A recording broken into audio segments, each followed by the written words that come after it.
Thanks for clicking. The Bank of Canada cut interest rates by 25 basis points this morning, 0.25%, citing the ongoing trade war with the global superpower in its rationale. What say we buy a house? And along with that rate announcement came a press conference from Bank of Canada Governor Tiff Macklem and Deputy Governor of the Bank of Canada, Carolyn Rogers, who did their best to fend off the grilling from Canada's best and brightest. We're reading a lot into that, Paul. Well, Mark, if there was just one thing, the job would be so easy. If the budget was the only thing happening in the world, that might make sense. But I think I've said almost everything I can say on fiscal policy. So hate it.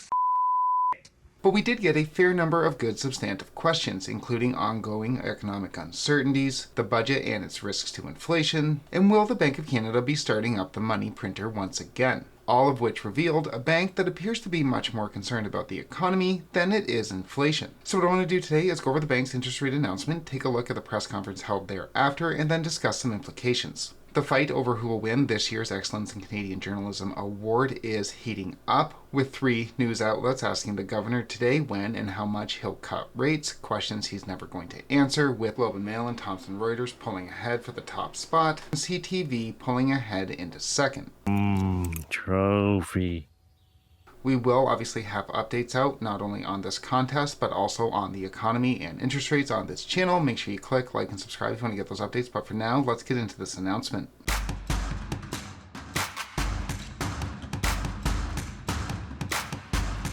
On the announcement, as we are all very well aware, the Bank of Canada cut interest rates by 25 basis points this morning, citing a weakening economy and less upside risks to inflation. At the press conference, the governor listed 3 big changes since its last rate announcement in July, all 3 of which we've discussed at great length on this channel, which enabled the Bank of Canada to cut. First off, the labor market softening, those 66,000 lost jobs and the 7.1% unemployment rate. Second, upward pressure on inflation has diminished, which, as we saw yesterday, we saw this second consecutive month of less worrisome inflationary readings. And third, the removal of the counter-tariffs by Prime Minister Carney have significantly reduced upward pressure on prices, which, the central bank held up that carrot before Prime Minister Carney even removed those tariffs, and then the Prime Minister removed the counter-tariffs, meaning we're no longer increasing prices on imported goods as a means of shifting demand towards those goods which were domestically made. Federal government's recent decision to remove most retaliatory tariffs on imported goods from the United States will mean less upward pressure on the prices of these goods going forward. And while today's cut signals that the bank is less worried about inflation than they were a few months ago, first question out of the gate, is that lack of a worry unfounded? Was there a lack of conviction among senior Bank of Canada policymakers that the easing in inflationary pressure is sustainable? And is that why your guidance today is rather cagey? No, but the governor did make an attempt to be reassuring. There was a clear sense that the balance of risk has shifted, and I outlined the main reasons for that. Labor market has softened further. Earlier in the year, we saw some upward momentum in those core measures. If you look at the more recent monthly readings on the core measures, that momentum has come off. Trade, we know businesses are looking for new suppliers, they're looking for new markets. That is bringing new costs. So, we're going to be watching those costs carefully and how those get passed through. So as always, if you're in a variable rate and want to know if the bank is going to be in a rate cutting mood, as always, take a look at those month-over-month inflation reads to see where inflation is heading in the very near term, and keep an eye on the economy. Those 2 interactions will give you a basic idea. Now, I had actually written that advice in preparation for this video before Mark Rendell of the Globe and Mail spoke, and then Mark Rendell spoke. What would you need to see on the inflation front and on, the economic and employment front to cut again this? And there we have it, the Globe and Mail pulling ahead for the 3rd rate cut question of the year, asking in 3 out of 6 conferences the question that the Bank of Canada is never ever going to answer. One for you, and one for you, and one for... And of course, the governor did not answer, saying what I said: watch the inflation rate, watch the economy, and we'll see what happens. Very closely at what are the spillovers from weaker exports to the rest of the economy, and that that is going to be an important factor going forward. The weaker the economy, obviously, the more downward pressure that puts on inflation. Certainly when you talk to businesses, they're telling us they're facing a host of new costs related to trade disruption. They're trying to change their supply chains, they're finding new suppliers, they're trying to develop new markets, they're trying to reroute things.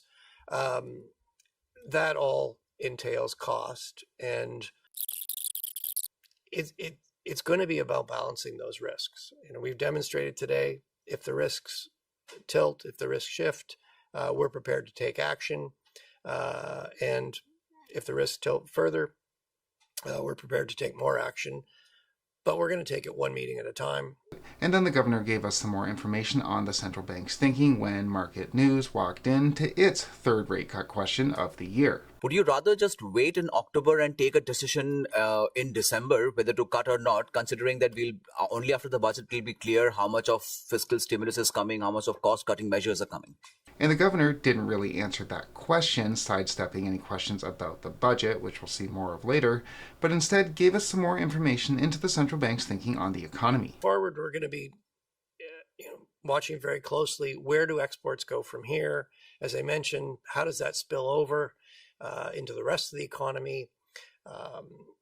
Where do those additional costs go that businesses are facing with the disruption of trade, and what happens to expected inflation? So those are the key things we're going to be watching, and we'll be looking at the balance of risks carefully as we come into October. Fiscal policy, I expect between now and the next decision, we will get some more information. As I said, for us, seeing it all put together in the budget is important because that gives you the kind of overall macro perspective. So yeah, given these answers, given the breadth of concerns the Bank of Canada seems to have, mostly focused on the economy, I don't think, at least for now, the bank's focus is overly on inflation. It's not so much on price increases as it's on the economic downturn. And then the governor was asked yet again about the budget and fiscal policy, and the frustration was growing. I think I've said almost everything I can say on fiscal policy, so I get asked the senior deputy governor to say something. I'm not sure what I can add. I mean... And finally, the governor was asked by the Nikkei, probably one of the only reporters in the room that could explain to you what quantitative easing is, if the Bank of Canada does plan on engaging in it once again. Will we be seeing money printing? If the Canadian economy fails to recover even as rate cuts continue, is there a possibility that the Bank of Canada might implement quantitative easing? Would Trump tariffs qualify as the kind of exceptional circumstances that would justify QE? And then for his part, the governor said that while the central bank isn't there yet, he didn't take it off the table. Well, look, we're a long way from even contemplating that. We've got considerable room with our policy rate. In the escalation scenario, where there's a significant escalation of tariffs, U.S. tariffs, in that scenario, the Canadian economy does go into recession, and certainly the situation would be worse. Having said that, I still think we'd be a long way from quantitative easing, and obviously in the de-escalation scenario, things would look better. Growth would be stronger. You'd get more of a recovery. In so many words, yes. So we had 25 basis points worth of rate cuts, and although we did get the usual rate cut, the governor is never going to answer questions, we also had some substantive questions as well. I think what came very, very clear throughout that press conference is that the bank is concerned more so about the economy than they are about price increases, especially with those counter-tariffs having been removed and with the USMCA negotiations set to come up next year, which I can only imagine are not going to be a smooth process negotiating with the Grand Master himself. I think the central bank is quite rightly more focused on the economic downturn. As such, although the wait-and-see approach is always appropriate, I would not be surprised if we saw further cuts as this continues on. With that said, we will obviously continue to track how this all plays out on this channel. Make sure you click like and subscribe if you want to get those updates. But for now, thanks so much for watching.